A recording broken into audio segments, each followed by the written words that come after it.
वरुण जी की बात सुनकर के बड़ा प्रसन्न हुआ, बोला बताओ तो जरा ऐसा वीर त्रिभुवन में कौन है जो मेरी भुजाओं को युद्ध में तृप्त कर सके। उनका तृप्त नहीं तो उनके हाथ मारा जाएगा। तो उसने कहा तुम बताओ तो, फिर थोड़ी देर में सूचना तुम्हें मिलेगी कौन मारा गया। इतने में देवर्षि नारद जी आ गए। नारद जी ने कहा वीर का तो पता मैं जानता हूं।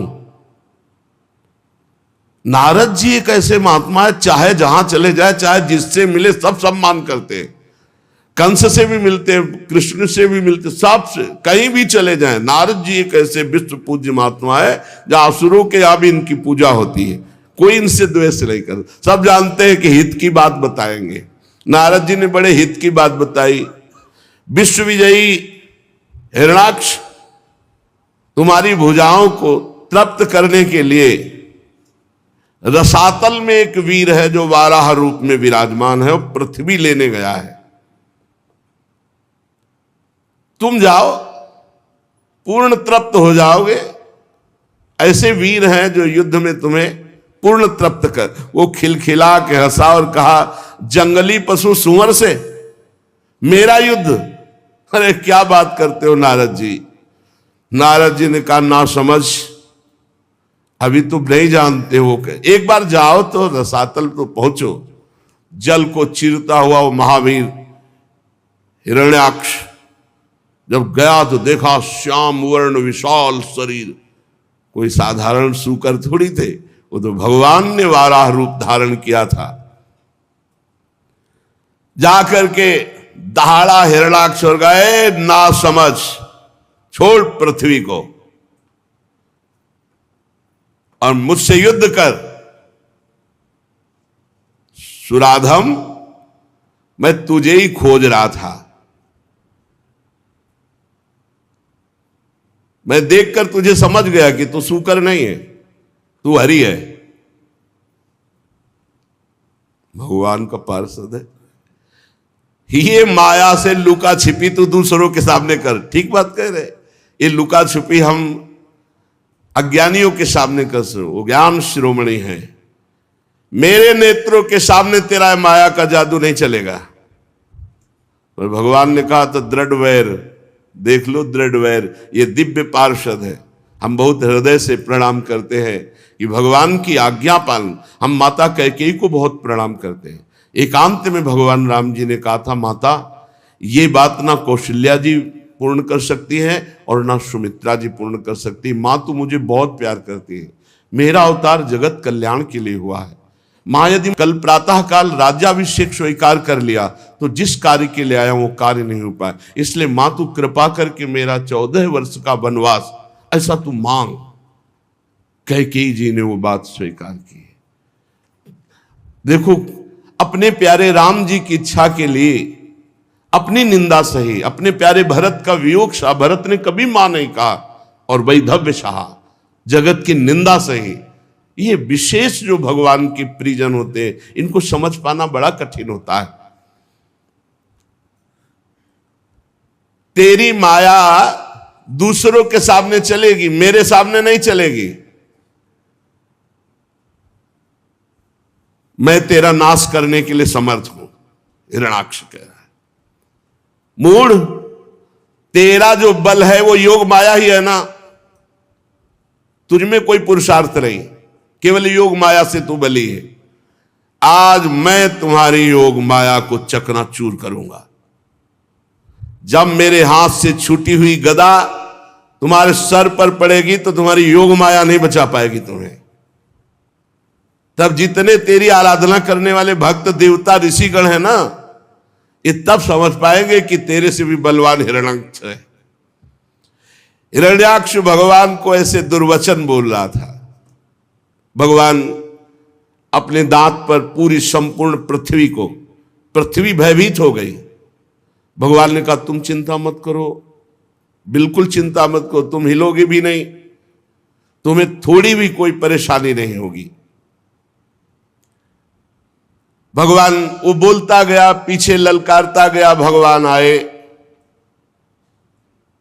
और पृथ्वी को स्थापित किया।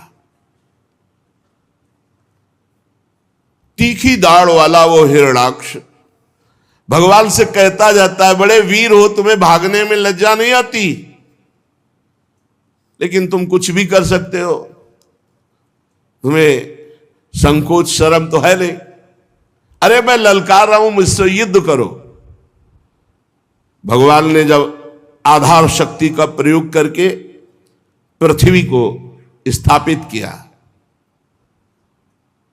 ब्रह्मा जी फूलों की वर्षा कर रहे हैं, प्रभु कार्य संपन्न हुआ।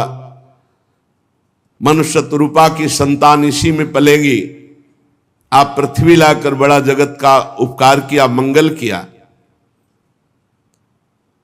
फूल बरसते देखकर हिरणाक्ष ने कहा, बहुत अच्छा लग रहा होगा बारा भगवान से, अब मेरी गदा की भी वर्षा सहो।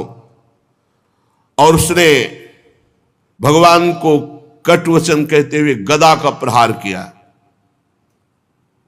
भगवान ने सहज में उसकी गदा फेंकी हुई पकड़ ली। अरे दुष्ट, तुझ जैसे मृत्यु पास में बंधे हुए अपनी आत्म प्रशंसा करने वालों पर महापुरुष जन ध्यान नहीं देते। आत्म प्रशंसा करना अपने सारे पुण्यों का नाश कर लेना है। आत्म प्रशंसा का मतलब होता है अपनी मुख से अपनी बड़ाई करना, कभी नहीं करना चाहिए, इससे सारे पुण्य नष्ट हो जाते हैं। तुम क्या समझते हो, हमने ये किया, हमने ये किया, वो सब जा रहा है, सब खत्म हो रहा है।